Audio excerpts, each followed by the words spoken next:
안녕하십니까. 스페셜 5분 특강 공인중개사 법령 및 중개 실무의 한민우입니다. 자, 오늘의 문제입니다. 1번입니다. 부동산 거래 신고되는 법령상 외국인의 부동산 취득과 관련한 설명 중 옳지 않은 것은? 자, 그러면 외국인 특례에 대한 내용이죠. 그래서 문제를 한 문제씩 꼬박꼬박 출제하고 있는데, 자, 옳지 않은 것은 X 해놓고 시작합니다. 1번, 외국인이 국내 건축물을 취득할 경우는 이 법상 신고 의무가 없다. 그럼 건축물 취득이에요. 신고 의무가 없다. 틀렸죠? 그러면요, 건물을 교환으로 취득합니다. 그러면 교환으로 취득을 하게 되면은 교환 취득이에요. 이때는 계약을 체결한 날로부터 60일에 신고해야 되죠. 맞죠? 그 다음에 건물을 신축에 의해 취득한다. 또는 경매로 취득했다. 건물을 외국인이. 그럼 이때는 취득한 날로부터 6개월에 신고해줘야 되죠? 그러니까 신고를 해야 되죠. 근데 매매로 취득했어요. 건물을 매매로 취득하면 계약 체결일로부터 30일 내에 신고하는 거예요. 부동산 거래 신고하는 겁니다. 자, 그럼 1번 틀렸습니다. 바로 정답이네요, 그럼. 다음 2번. 내국법인인 경우에도 그 이문의 2분의 1 이상 외국인이라면 이 법의 적용을 받는다. 그죠? 2분의 1을 꼭 기억하셔야 되죠. 외국인 등의 정의. 3번입니다. 외국인이 군사시설 보호구역이요. 군사시설 보호구역 내 토지 취득 시 허가를 받지 않고 체결한 토지 취득 계약은 그 효력이 발생하지 아니한다. 그죠? 그래서 군문생야예요. 군사문화는 야생이다. 이 지역을 취득할 때는 허가를 받아야 되는데 안 받았다. 계약 무효입니다. 형사처벌도 기억해야 돼요. 2-2죠. 2년 이하의 지역 또는 2천만 원의 벌금에 처하죠. 4번 갑니다. 경매로 인하여 외국인이 국내에 토지를 취득하는. 자, 그럼 경매 나왔어요. 그럼 밑줄 긋고요. 다음에 토지를 취득한다. 그럼 취득일 체크. 6개월 내에 취득 신고해야 되죠. 그럼 6개월짜리 위반은 과태료가 얼마? 100만 원 이하의 과태료죠. 이렇게 맞아 들어가야 됩니다. 다음 5번 갑니다. 외국인이 부동산 거래 신고했다. 그럼 외국인이 부동산 거래 신고해버렸어요. 그럼 이때는 이 법 특례에 따른 외국인 취득 신고를 별도로 할 필요가 없습니다. 그죠? 자, 그래서 정답은 1번이었어요. 그럼 2번 문제를 보겠습니다. 부동산 거래 신고 등을 한 법령상 토지거래 허가제에 관한 설명으로 틀린 것은? 자, 그럼 X 해놓고 시작합니다. 이제 토지거래 허가제예요. 1번입니다. 토지거래 허가구역의 지정권자는 원칙적으로 국토부 장관 또는 시도의사이나 시군구청장도 필요에 따라 토지거래 허가구역을 지정할 수 있다. 틀렸죠? 허가구역 지정권자는 2개 이상의 시도에 걸치면 국장이, 동일 시도 안의 일부 지역이라면 시도사가 지정함을 원칙으로 하죠. 그러니까 시군구청장이 지정할 수 있는 거 아닙니다. 그러므로 1번 정답이에요. 시군구청장은 허가권자죠.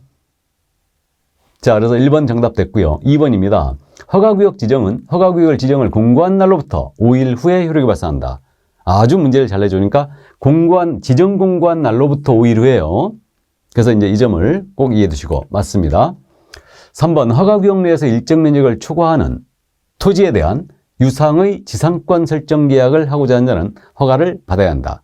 기억나십니까? 그러죠. 그러니까 이게 지상권 설정 계약이 소유권이 아닌 지상권 설정 계약이 들어가는, 지상권이 들어가는 게 유일하게 토지거래 허가제다. 이게 최단 기간이 있기 때문에 허가를 피하기 위해서 지상권 설정 계약을 자꾸 했던 거예요. 그래갖고 지상권 계약도 묶었습니다. 그래서 일정 면적을 초과하는 유상이어야 돼요. 이게 기준 면적이죠. 그죠? 예, 그래서 맞습니다. 그럼 4번입니다. 토지거래 허가를 받은 자는 그 토지를 허가받은 목적대로 이용해 줘야 되죠. 그러니까 5년을 초과하지 않은 범위 내에서 허가받은 목적대로 이용해 줘야 됩니다. 그래서 이게 이제 거복, 농사, 대현임 이렇게 지금 암기하고 있는데 2년, 4년, 5년이 있죠. 이용 의무 기간. 맞습니다. 그러면 허가 목적 받은 목적으로 이용하지 않으면 이행명령 3개월 내 기간을 정하여 이행명령 떨어지고 이행명령에 불응했다? 그럼 이제 이행강제금 나가는데 이행강제금은 최고 10% 범위에서 나간다. 그래서 이제 그 점 이해를 꼭 해두시고 5번 갑니다. 허가 신청에 대하여 불허가 처분을 받았어요. 그러면 1개월이죠. 한 달 내에 그 토지에 관한 권리의 매수를 청구할 수 있다. 그죠? 네 사라. 그럴 수 있대요. 이때 기준가격은 뭐가 된다? 기준가격은 당연히 공시지가 기준이죠. 버리는 토지니까 가장 싼 가격, 공시지가 기준이 되고, 다만 허가 신청서에 적힌 가격이 공시지가보다 적었다. 그럼 그 가격으로 매수 청구할 수 있죠. 자, 그러면 이제 3번 문제 보겠습니다. 공인사법 시행규칙이 정한 전속계약상 기재란이 없는 것은? 자, 이제 실무 문제로 넘어왔습니다. 전속계약서 서식, 기재란이 없는 거. 중개보수, 앞면에 있죠? 그래서 전속계약서 서식은 지금 현재 앞면, 뒷면 이렇게 나눠져 있죠. 앞면은 유효기간, 중개보수, 손해배상 책임, 특약, 당사자 인적사항, 그 다음에 사명 또는 날인을 기재하게 돼 있고, 뒷면은 권리 이전용, 취득용으로 구분되어 있고, 권리 이전용에는 소유자 및 등기 명인, 물건의 표시, 권리관계, 규제 및 제한사항과 의뢰금액이 들어갑니다. 취득용에는 희망자가 꼭 들어갑니다. 그러니까 희망 물건의 종류, 희망 가격, 희망 지역, 희망 조건을 기재하고요. 그 다음 보수표는 언제나 수로 가격되어 있죠. 그러면 일반과 전속계약 서식의 차이점은 개공과 의뢰인의 권리 의무만 차이가 있지 나머지는 다 똑같아. 그죠? 그래서 전속계약 서식을 물었어요. 그럼 중개보수 기재란 당연히 있죠. 중개계약서니까.